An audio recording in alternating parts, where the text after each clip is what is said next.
ದೇವರು ಬರೆದ ಕಥೆ,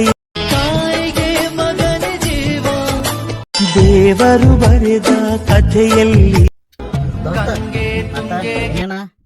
ಏನ್ ನೋಡದಿ ಫೋನ್ದಾಗ? ಅದ ಇವತ್ತು ಮದರ್ಸ್ ಡೇ ಐತಿ ನೋಡ, ಅದಕ್ಕೆ ವಾಟ್ಸಪ್ದಾಗ ಅವ್ರು ಅವಾಗ ವಿಶ್ ಮಾಡಿದ ಸ್ಟೇಟಸ್ ಇಟ್ಟಿದಾರು, ಅದನ್ನ ನೋಡದೇನು. ಏ ಮಂಗ್ಯಾನಂತವನ ಬರೇ ಎದ್ದ ಮಾನ್ಯ, ನೀವಾಗ ಹೋಗಿ ವಿಶ್ ಮಾಡವ. ನೀ ಹೋಗಿ ಫಸ್ಟ್ ನಿಮ್ಮ ಅವಾಗ ವಿಶ್ ಮಾಡವ್. ಹೋಗ್.